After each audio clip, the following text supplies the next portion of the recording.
अभी अभी supreme court के द्वारा शाही ईदगाह पक्ष की एसएलपी को खारिज कर दिया गया है, क्योंकि शाही ईदगाह पक्ष के लोग चाहते हैं कि ये मामले ऐसे ही लटके रहे। जब मामला डिस्ट्रिक्ट जज की कोर्ट में था तो ये लोग हाई कोर्ट चले गए थे, हाई कोर्ट में मामला आ गया है तो अब ये लोग सुप्रीम कोर्ट जा रहे हैं कि कल 20 मार्च को सुनवाई होने जा रही है, जिसमें कृष्ण को लेकर भी सुनवाई होगी और 7-11 पर भी सुनवाई होगी। शाही ईदगाह पक्ष को डायरेक्शन दिया है कि जो भी कहना है वो हाई कोर्ट में जाकर के कहें, और ये मामला ऑलरेडी हाई कोर्ट में पेंडिंग है। तो इसको सुप्रीम कोर्ट ने इनकी इस एसएलपी को कि इन केसों को जो कंसोलिडेट किया गया है उनको ना किया जाए, उसको खारिज कर दिया गया है।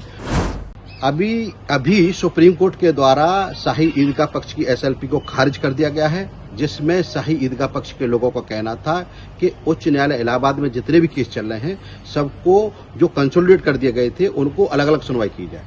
ये शाही ईदगाह पक्ष के लोगों की एक रणनीति रही है। वो चाहते हैं कि इन केसों की सुनवाई नहीं हो।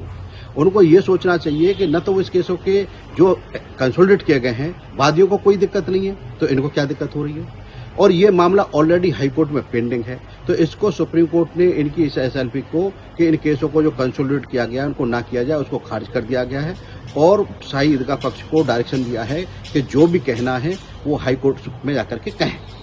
और उनका एक रणनीति रही है कि किसी तरह से केसों की सुनवाई नहीं हो। और इसमें सबसे महत्वपूर्ण बात यह है कि कल 20 मार्च को सुनवाई होने जा रही है, जिसमें कृष्ण को लेकर भी सुनवाई होगी और 7-11 पर भी सुनवाई होगी। तो सबसे महत्वपूर्ण बात यह है कि आज अभी उनकी खारिज कर दी गई एसएलपी की तुरंत अभी सर्वोच्च न्यायालय के द्वारा, और अब इसकी सुनवाई उच्च न्यायालय इलाहाबाद में होगी। और ये लोग चाहते हैं कि इन मामलों की सुनवाई प्रॉपर तरीके से न हो पाए, क्योंकि इनके पास कोई सिंगल डॉक्यूमेंट नहीं है। आज तक कोई भी डॉक्यूमेंट ये दाखिल नहीं कर पाए। इनका हर बार उद्देश्य रहता है कि किसी तरह से इसको टैक्टिक्स को डिले किया जाए, और आज तक इनका बार बार यही प्रयास रहा है, चाहे अयोध्या का मामला हो, चाहे काशी का मामला हो, चाहे मथुरा का मामला हो, बार बार इनका यही प्रयास रहता है कि इन मामलों को डिले किया जाए, लटकाया जाए। तो अभी माननीय न्यायालय के द्वारा बहुत अद्भुत आदेश पारित कर दिया गया है, और इस आदेश को हम लोग बहुत स्वागत करते हैं।